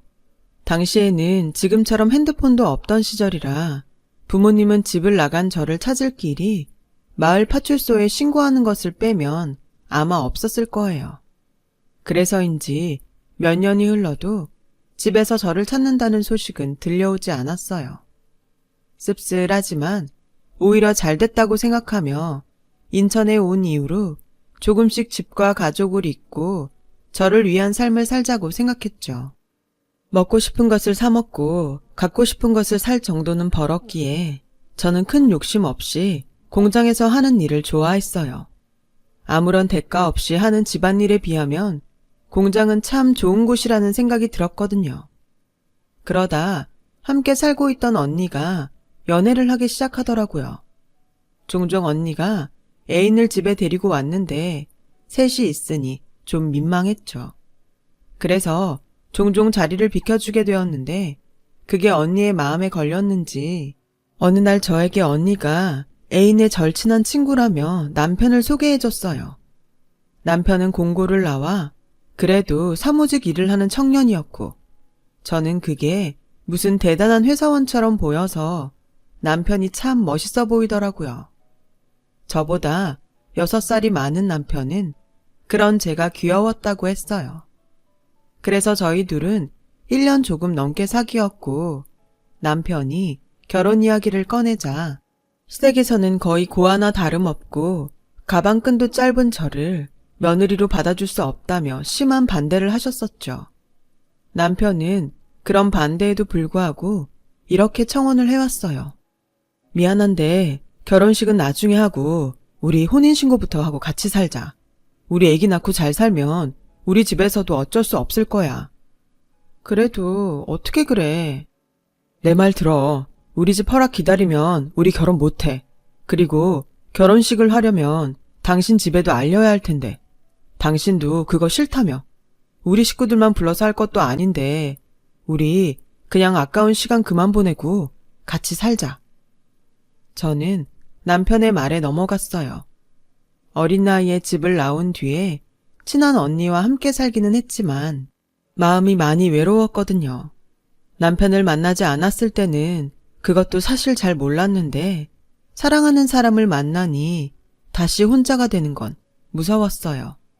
그래서 저는 남편과 혼인신고를 하고 단칸방 방지와 월세에 별거 없었지만 거기에 신혼살림을 차렸죠. 그때가 제가 살면서 가장 행복했던 날이었던 것 같아요. 그 뒤 얼마 후 저는 임신을 했어요. 남편의 권유로 다니던 공장을 그만두게 되었어요.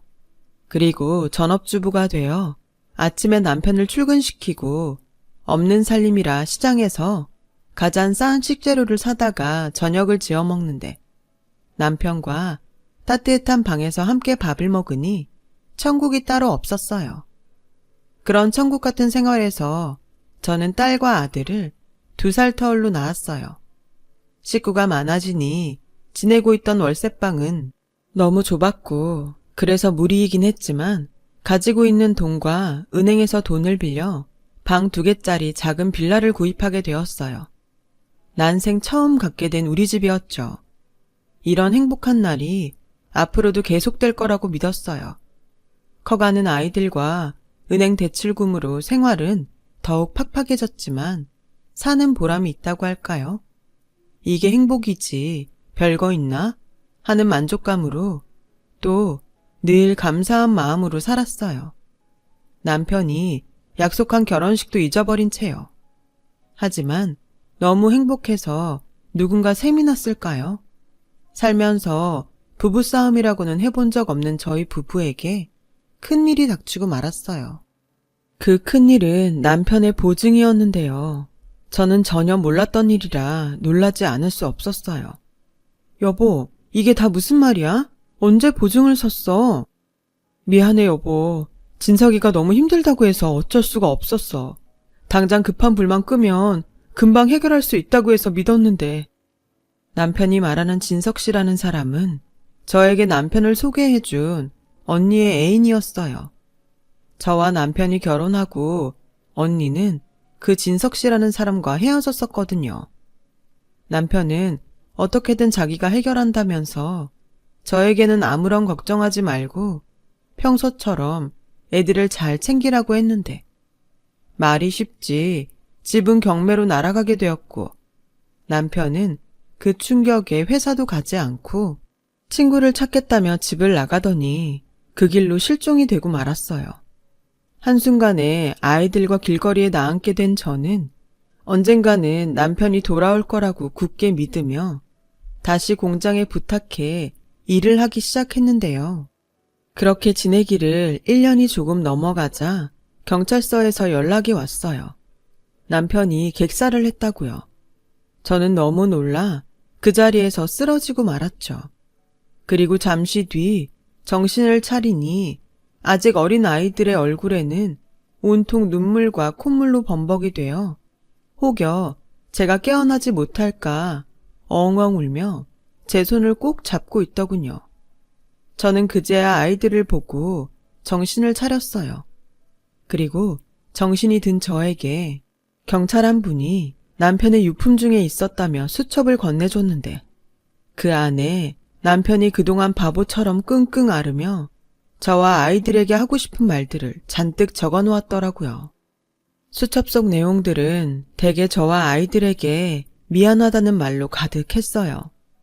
그리고 너무 보고 싶은데 염치가 없어 돌아갈 수가 없다고 하면서 배가 고프지만 허기를 채울 면목도 없다며 비록 결혼식을 올려주겠다는 약속을 지키지 못했지만 제가 꼭 다시 행복해졌으면 좋겠다는 글이 마지막이었어요. 어찌 보면 그 마지막 글이 남편의 유언이나 다름이 없었죠. 실제로 남편의 부검 결과는 아사로 인한 사망이었어요. 남편이 허망하게 세상을 떠난 것도 충격인데 사망 원인이 아사라니. 저는 그깟 돈이 뭐가 중요해서 미련하게 우리한테 돌아오지 못하고 그렇게 세상을 떠났나. 남편이 너무 불쌍해서 아이들이 다 보는데도 가슴을 치며 대성통곡했어요. 그 후 저는 6개월 남짓을 어떻게 살았는지 잘 기억이 나지 않아요. 저를 끝까지 반대하던 시부모님이 남편의 장례식 때 밀고 들어와 저에게 네가 우리 아들 죽게 한 거야. 너만 만나지 않았다면 우리 애 그렇게 되지 않았어. 내 아들 살려내! 라고 하던 말은 또렷하게 기억이 나요. 그리고 남편을 완전히 보낸 뒤 저는 한동안 제정신으로 살 수 없어 늘 자리에 누워 지냈어요. 당시 딸아이가 10살, 아들아이가 8살이었는데 제 소식을 공장 사람들을 통해 들은 언니가 저 대신 저희 아이들을 챙기며 도움을 많이 줬어요. 언니는 그때 당시 결혼한 지 얼마 되지 않았었어요. 아마도 자기가 제 남편을 소개해줬고 자신의 전 애인의 일로 제가 이렇게 되었다고 생각했는지 마음에 부채를 안고 있는 듯 했어요. 미영아, 이제 그만 털고 일어나. 애들 생각해야지. 나도 알아. 언니한테는 미안하고 고마워. 나도 이제 다시 정신 차려야지. 그래, 제발 그러자. 그리고 내가 진짜 미안해. 괜히 내가 재혁 씨를 소개하는 바람에 네가 이렇게 된 것 같아. 아니야. 나 우리 그이 만나서 얼마나 행복했는데. 언니 아니었으면 내가 어떻게 그런 사람을 만났겠어.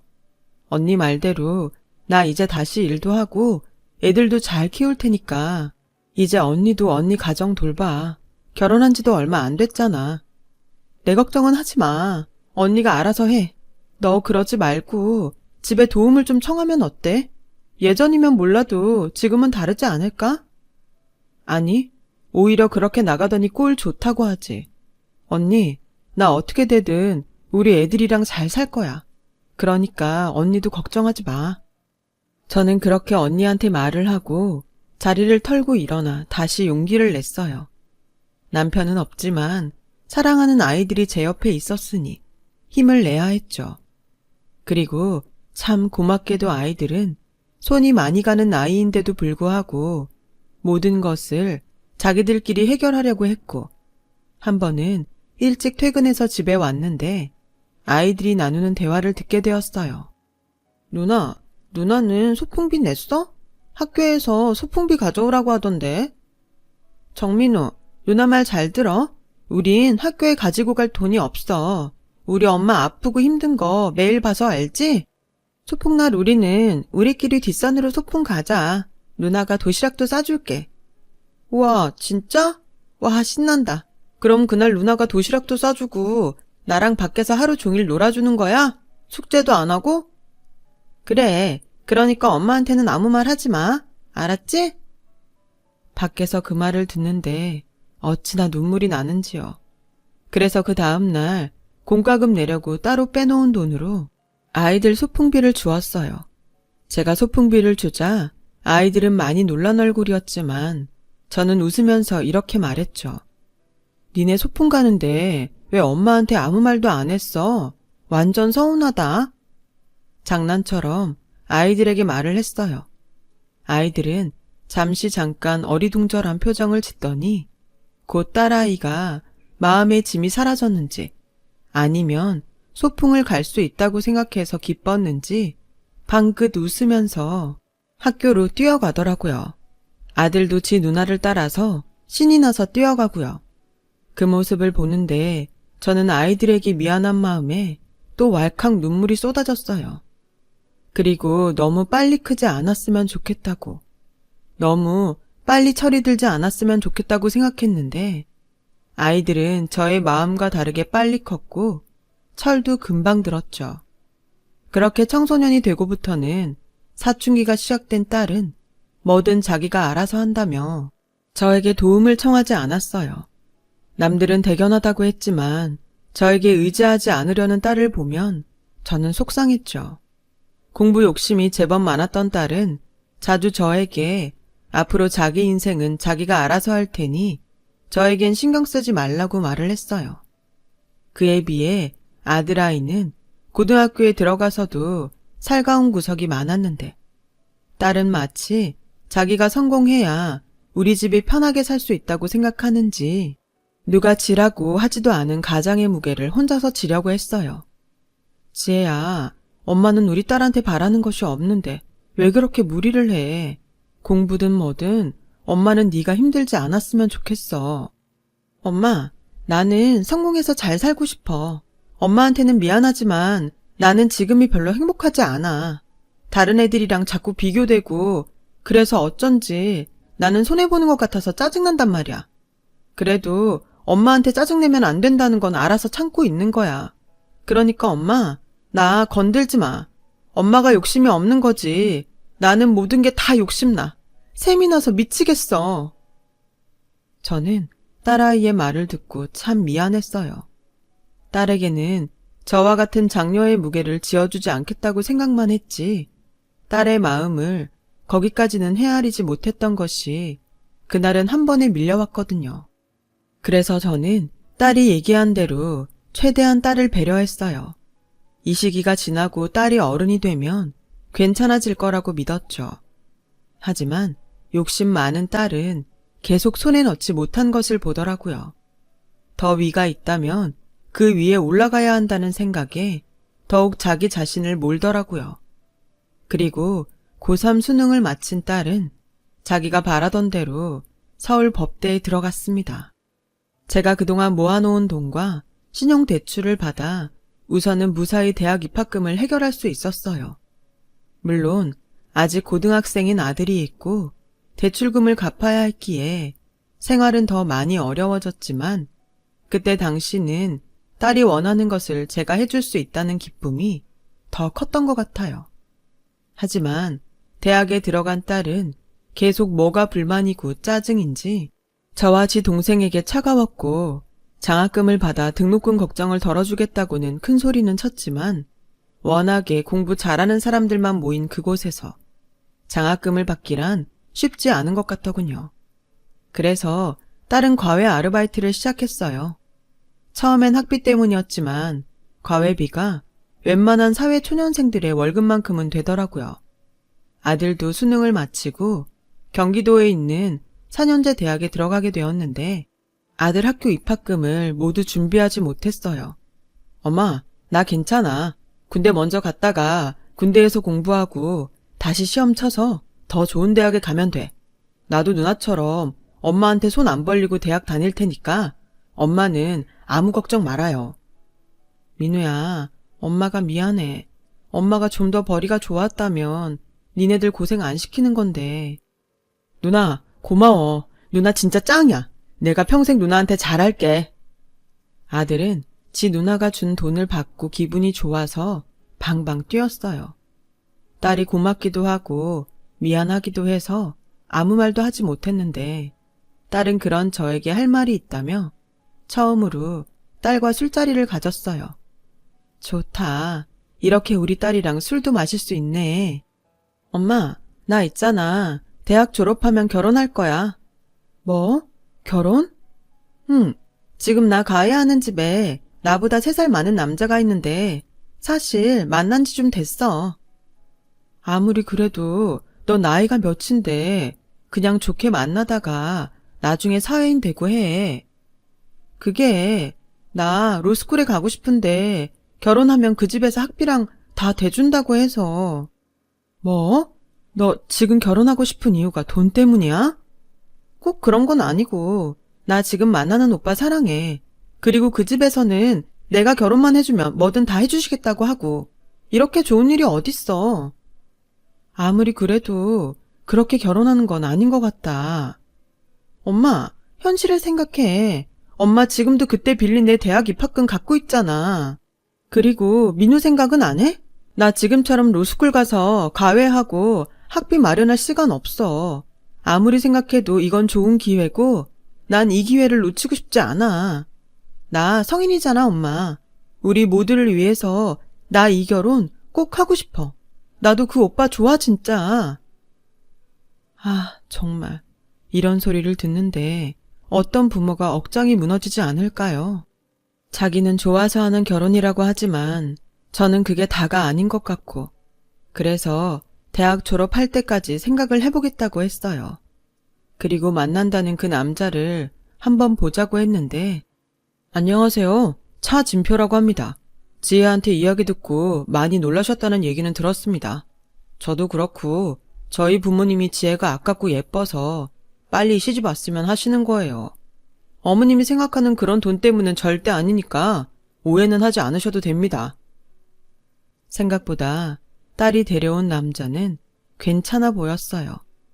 무엇보다 사람 마음을 잘 헤아릴 줄 아는 사람 같아서 마음이 아주 조금은 놓이더라고요. 하지만 그렇다고 해서 딸의 결혼을 환영하며 허락할 수는 없었어요. 하지만 딸의 졸업을 얼마 앞두고 딸이 그토록 원하는 결혼을 받아들일 수밖에 없었어요. 딸의 시아버지 될 사람이 저를 찾아왔거든요. 안녕하세요. 이렇게 불쑥 찾아와서 너무 죄송합니다.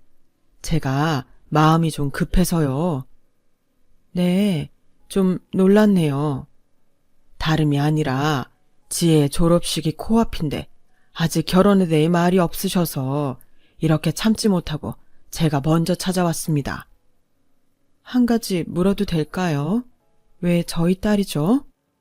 그야 저희 집 며느리로 따님이 딱이니까요. 저는 지혜가 참 마음에 듭니다. 머리도 좋고 야무지고 저희 식구 중에는 지혜 같은 사람이 없어요. 돈은 제가 벌지만 저는 집안에 명예 있는 사람이 꼭 한 명은 있었으면 좋겠거든요. 우리 아들은 보셨겠지만 애는 착한데 욕심도 없고 야망도 없어요. 저도 같은 딸을 키우지만 제가 번 돈만 쓸 줄 압니다. 근데요, 따님은 다르잖아요. 제가 시아버지로서 뒤에서 확실히 서포트하겠습니다. 법관이 되든 변호사가 되든 제가 우리 지에 아무도 무시할 수 없게 최선을 다해서 지원할게요. 듣자 하니 어머님 혼자 힘드실 텐데 그 짐 저랑 같이 드시죠. 이대로 지혜가 로스쿨에 가지 못하면 너무 아깝잖아요. 그래도 결혼이라는 게 이런 식으로 하는 건 아니잖아요. 이런 말 창피하지만 아이 학비 때문에 어쩔 수 없이 시키는 결혼이라는 것이 저는 정말 내키지 않습니다. 학비 때문이 아니라 제가 그리고 제 아들이 따님을 놓치기 싫어서 부탁드리는 겁니다. 결혼만 허락해 주신다면 저와 우리 아들이 따님 공주처럼 여왕처럼 편히 떵떵거리며 살게 해줄 거예요. 똑똑한 따님이 저희 집 돈까지 얹으면 얼마나 높이 올라가겠습니까? 결혼에 필요한 돈도 제가 다 내겠습니다. 따님은 훌륭하게 키워주셔서 감사하니까요.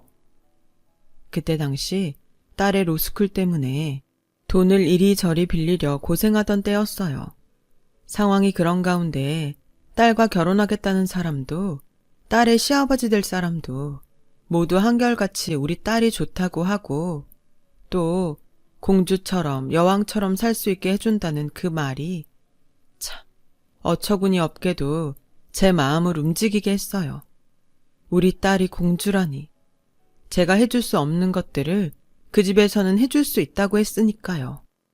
그래서 딸은 졸업을 얼마 앞두고 급히 결혼식을 올렸어요.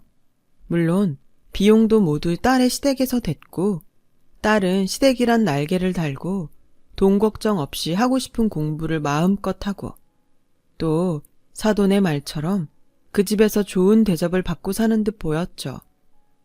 엄마, 누나 행복해 보인다. 그러니까 이제 누나 걱정 그만해. 솔직히 잘 됐지 뭐. 누나는 누나가 바라는 대로 살 테니까 엄마도 이젠 좀 편하게 살아. 그래도 딸 자식을 시집 보냈는데 엄마 마음이 편하진 않지. 그래? 그럼 내가 빨리 장가를 가면 엄마 마음이 좀 나을까? 뭐? 농담이야. 누나가 그랬어. 자기는 이제 더 행복하게 살 거라고. 행복하게 살 길만 남았다고. 그러니까 우리도 행복하게 살자. 딸이 바라는 행복. 저는 결혼식 내내 방긋방긋 웃는 딸을 보고 아들의 말처럼 이제 그만 걱정과 염려를 내려놓기로 했어요. 만약 끝까지 안 된다고 반대를 했어도 현실적으로 로스쿨 학비를 댈 능력이 저에겐 없었고 그 원망과 후회를 감당할 자신도 저는 없었거든요. 하지만 단 한 가지 걸리는 것이 있었어요. 결혼식 내내 뭔가 못마땅한 얼굴을 하고 있는 안사돈 때문이었죠. 혹시라도 제 딸이 마음에 들지 않아 시집살이라도 시키면 어쩌나 걱정이 되더라고요. 엄마, 아니야. 시어머니 표정이 원래 그래. 그리고 나는 학교 가고 시험 준비하고 시어머니랑 부딪힐 시간도 없어. 그리고 집안일 좀 하려고 하면 시아버지가 공부할 시간도 없는데 무슨 일을 하냐며 아주 난리야. 엄마, 나 정말 행복해. 그러니까 이제 엄마는 내 걱정 그만하시고 일도 쉬엄쉬엄 해요. 내가 성공해서 매달 생활비 보내줄게. 됐어. 그래도 며느리는 며느리야. 아무리 시아버지가 잘해주셔도 절대 기고만장하면 안 된다. 시어머니한테 잘하고. 알았지?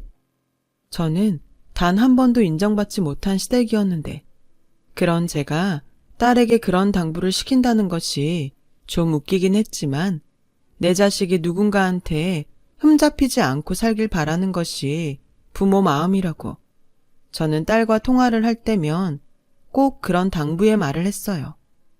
그렇게 4년 후에 딸은 로스쿨 졸업을 무사히 마쳤고 대형 로펌에 취직을 해서 일을 하고 있었어요. 당연히 자랑스럽고 또 딸의 시댁에 감사한 마음뿐이었죠.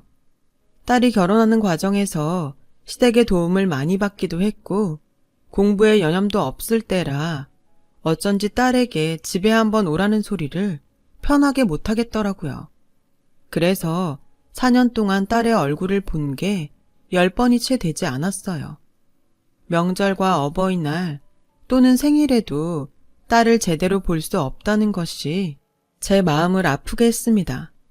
그래도 졸업하고 일을 하면 좀 나아지겠지 하는 마음이 있었는데 그날은 딸이 로펌에 들어가고 첫 번째로 맞이하는 생일이었어요. 그래서 그냥 낮에 잠깐 밥이라도 사 먹이면 좋겠다고 생각했어요. 딸이 일하는 로펌 앞에서 전화를 하니 딸이 사무실에 없었어요. 엄마, 나 집이야. 오늘 생일이라 휴가 냈어. 미리 말하지. 나 오늘 생일이라고. 시어머니가 집에서 생일상 차려주신다고 했는데. 엄마, 내가 나중에 시간 한번 내서 집에 갈게. 엄마, 나 태어나게 해줘서 고마워. 그래, 사돈한테 엄마가 고맙다고 꼭 전해줘. 저는 전화를 끊고 아쉬운 마음에 집으로 발걸음을 돌렸어요. 그런데요, 참 이상하게 자꾸만 무언가가 찝찝하고 마음에 걸리는 게 딸의 목소리가 평소 같지 않은 것 같다는 생각이 계속 마음에 걸렸죠. 이대로 집에 가면 그게 계속 생각날 것 같아서 저는 염치불고하고 딸의 얼굴만 잠깐 보고 와야겠다고 생각했어요. 그래서 한 손에는 케이크와 또 한 손에는 갈비 세트를 사들고 한번 가보았던 시댁으로 향했는데요. 누구세요? 아, 오늘 도우미 면접 보러 오셨어요? 근데 지금 좀 분위기가 그런데 잠시만요. 저는 아니라는 말도 할 새도 없이 도우미로 오해를 받았어요. 그리고 대문이 철컥 하고 열리는데 우선은 안으로 들어갔죠. 일단 들어가서 아니라고 말하면 되니까요. 그런데 제 눈에 정말 믿을 수 없는 광경이 펼쳐졌어요. 글쎄 안싸돈이 제 딸의 머리채를 잡고 있는 거예요. 야, 네가 요즘 주제도 모르고 계속 까불지? 네 시아버지가 이쁘다 하니까 지가 진짜 이쁜 줄 알아? 넌 그냥 우리 집에 필요한 간판일 뿐이야. 막말로 네가 내세울 게 뭐가 있어? 구질구질한 친정? 돈도 없어서 중간에 엎어질 거 거지처럼 우리 돈 받아서 공부한 주제. 너 그거 모르지? 우리 남편이 너 며느리로 삼고 싶었던 이유는 딱 2가지야. 첫째, 내가 이렇게 널 취업해도 넌 아무런 백도 없잖아. 그리고 둘째, 우리 집 문제라 우리 애 사고 친 거. 그거 잘 덮으라고. 근데 뭐? 너 내 딸한테 죄를 지었으면 죄값을 치르라고 했다면서. 이게 아주 그 입 내가 찢어버려줘?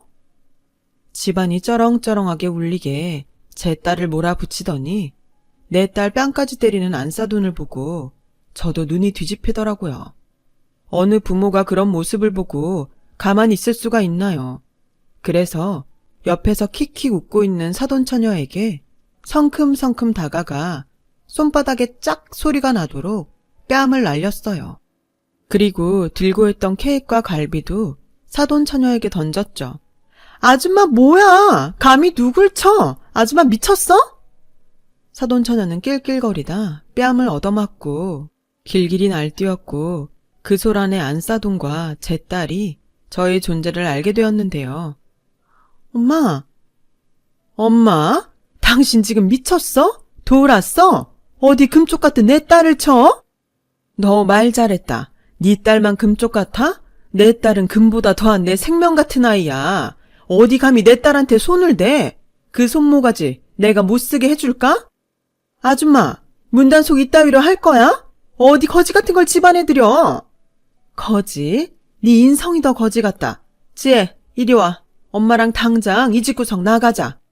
나가기만 해? 그 길로 우리와는 끝이야. 그동안 우리 돈 받은 거랑 위자료랑 다 토해낼 자신 있으면 어디 나가봐. 아, 방금 그쪽이 우리 애 친 것도 나 가만 안 있어? 내가 아줌마 콩밥 제대로 먹게 해줄 테니까 기대해. 뭐라고? 그래, 할 테면 해. 당신도 당신 딸 남한테 얻어 터지니까 열불나지? 난 내 딸을 위해서는 더한 짓도 할 수 있어. 뭐? 쥐 옆에도 빽이 없어? 내가 내 딸 빽이야. 듣자 하니 구린 거 많은 집구석 같은데 어디 한번 제대로 해보자고. 뭐?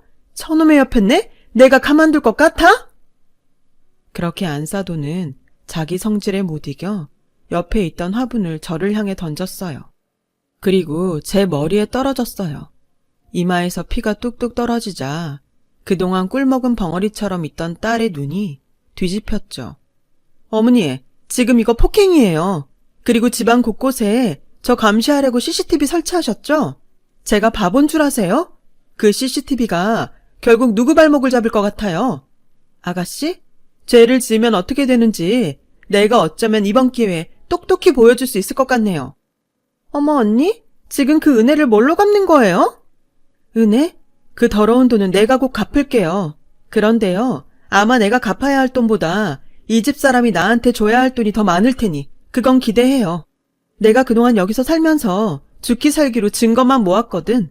배우자가 바람핀 거, 그 바람을 피라고 두 모녀가 작업한 거, 아버님 사업 비리, 어머님 불륜, 아가씨 갑질의 폭행까지 내가 아주 한 그물에 묶어서 세트로 보내줄게요. 감히 누굴 건드려? 우리 엄마 얼굴에 흉이라도 줘봐. 내가 니네들 죽을 때까지 가만 안 둬. 그렇게 저와 딸은 껍데기만 으리으리한 그 집을 나왔어요.